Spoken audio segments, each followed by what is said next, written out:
نماز کے بعد کسی علمی حلقہ میں بیٹھ جائے، مفتی صاحب بیٹھے ہیں مسجد میں، کوئی مسئلہ معلوم کر لیں، مفسر صاحب بیٹھے ہیں مسجد میں، تفسیر کا درس، تفسیر سے استفادہ کر لیں، تعلیم کا حلقہ لگا ہوا ہے، فضائل سن لے، قرآن کا حلقہ لگا ہوا ہے، قرآن سیکھے۔ ابھی ہمارا کام ان گشتوں کے ذریعے مقصد تک پہنچانے والا ہوا نہیں ہے۔ میں کچھ کہہ رہا ہوں سب کے سمجھنے کے لیے کہنا ضروری سمجھتا ہوں۔ ابھی ہمارا گشت، ابھی ہماری ملاقاتیں وہ کسی مقصد تک پہنچانے کی حد کو نہیں پہنچی ہیں۔ ایک مسلمان کو اللہ سے ملانا، اس کو اللہ کے فرائض پر لانا،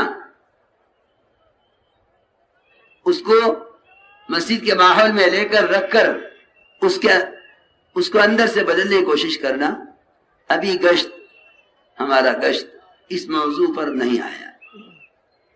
ابھی تک ذہن میں ملاقاتیں ہیں، ملاقات برائے ملاقات۔ میں عرض کر رہا تھا کہ ایک صاحب مجھے خود ملے، کہنے لگے میری دکان پر، میرے مکان پر 20 سال سے گشت ہوتا ہے۔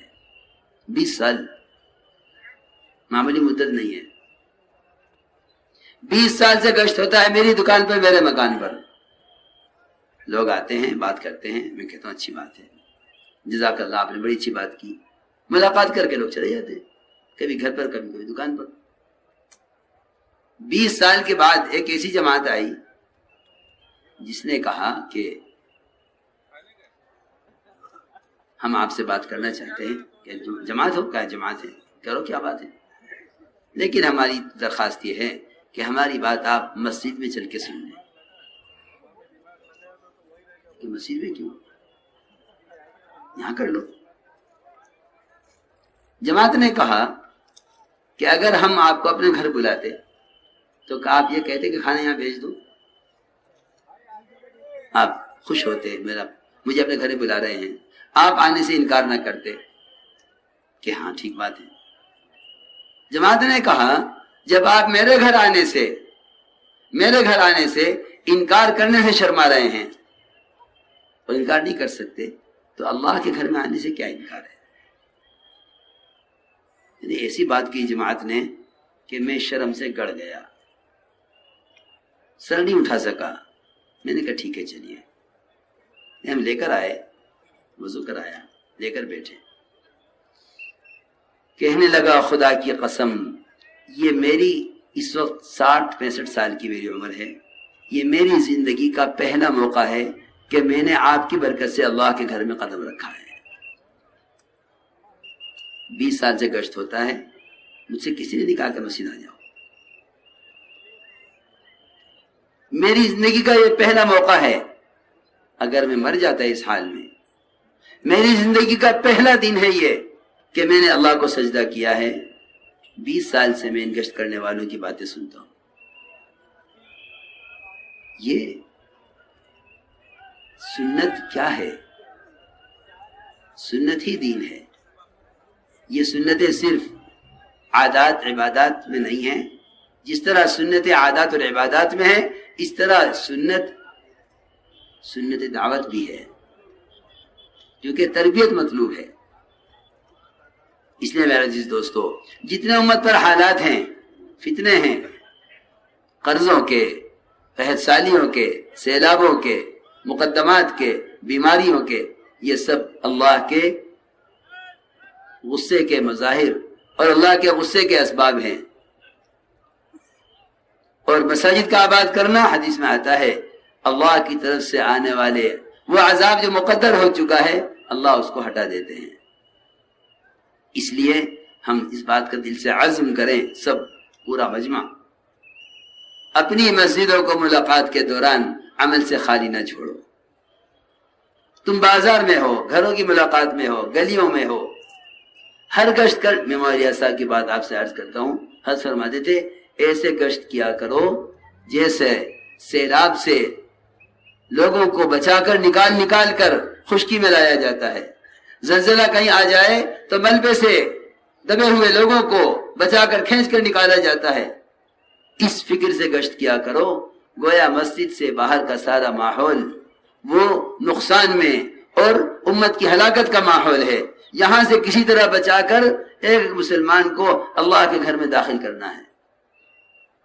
اس فکر سے گشت کیا کرو۔ اس لیے ہمارے کام کا اصل طریقہ یہ ہے، کیونکہ بات پہنچانا تبلیغ نہیں ہے، تربیت کا ہونا اصل کام ہے، اور تربیت کی جگہ مسجد ہے۔ صحابہ کرام کے خوب واقعات دیکھو، خوب غور سے پڑھو، خود دیکھو سیرت کو۔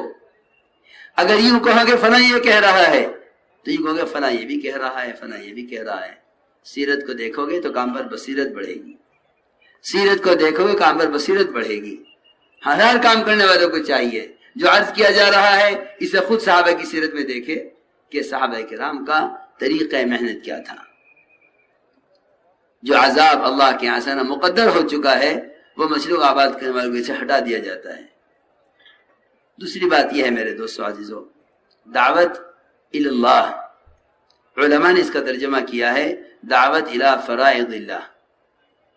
دعوت کا مطلب بات پہنچانا نہیں ہے، دعوت کا مطلب ہے عملی طور پر اللہ کے بندے اللہ کے فرائض پر آئیں۔ میں نے پہلا فریضہ عرض کر دیا ہے ایمان، پہلا فریضہ میں نے عرض کر دیا ایمان۔ گشت ایمان کے حلقوں پر جمع کرنے کے لیے ہوا کرتا تھا۔ دوسرا فریضہ نماز ہے، نماز کی ادائیگی پر امت کو لانا۔ مسجد میں آنے والوں کو لے کر بیٹھو، خوشامد کرو، نماز کے وعدے بتاؤ، تھوڑی سی وعید بھی بتلا دو۔ نماز نہیں پڑھنی آتی ہے تو سکھلاؤ، یہی سنت ہے۔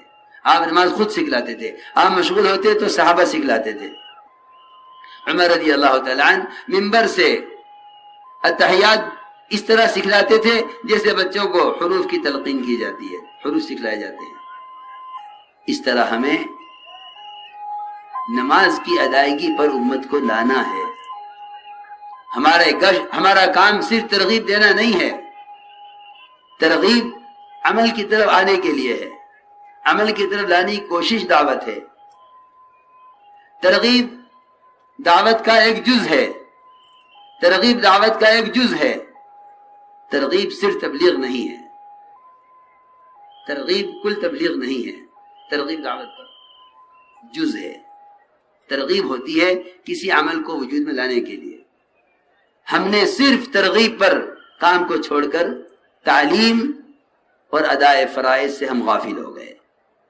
میں کچھ کہہ رہا ہوں، مجھے سچی بتاؤ، تم اپنے گشتوں کے ذریعے کتنے لوگوں کو اس بات کی طرف آمادہ کرتے ہو کہ آپ کے علاقے میں مدرسہ ہے، آپ یہاں سے علم سیکھیں، آپ کے علاقے میں علماء ہیں، آپ ان مجلس میں جاتے ہیں؟ کبھی گشتے پوچھ لیا کسی سے؟ میں دیکھ رہا ہوں کہ تبلیغ کو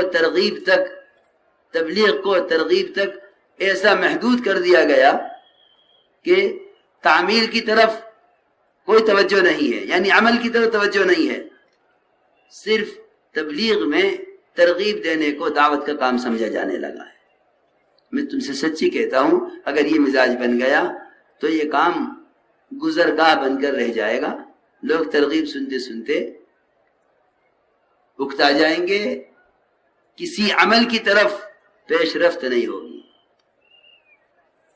ہمارے سوچنے کی بات ہے، ہم نے اتنے گشت کیے، کتنے بچے قرآن کے مکتب میں آ گئے، کتنے بوڑھے مسجد و قرآن سیکھ رہے ہیں۔ ہماری محنت سے کتنے لوگ علم اور علماء کے حلقوں سے وابستہ ہوئے، کتنے لوگ اس محنت سے مدارس سے وابستہ ہوئے۔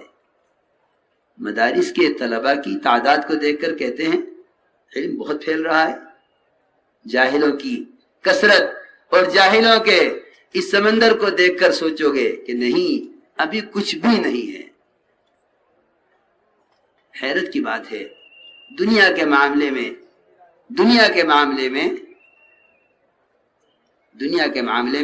باقی کو دیکھتے ہیں، آمدنی کو نہیں دیکھتے، اور دین کے معاملے میں آمدنی کو دیکھتے ہیں، باقی کو نہیں دیکھتے۔ کیسا الٹا نظام ہے۔ دنیا کے بارے میں آمدنی کو نہیں دیکھتا، باقی کو دیکھتا ہے کہ باقی کیا رہ گیا۔ دین کے بارے میں آمدنی کو دیکھتا ہے، باقی کو نہیں دیکھتا، اور یہی وجہ ہے علم کے ماحول میں ہے سمجھتے ہیں سر دنیا میں علم ہے، نہیں، جہل کے ماحول میں جاؤ تو پتہ چلے گا کہ امت مسجد کے سائے میں رہتے ہوئے کلمہ لا الہ الا اللہ سے ناواقف ہے۔ مسجد میں دکان، مسجد کی زمین پر دکان ہے، نماز نہیں پڑھتا ہے،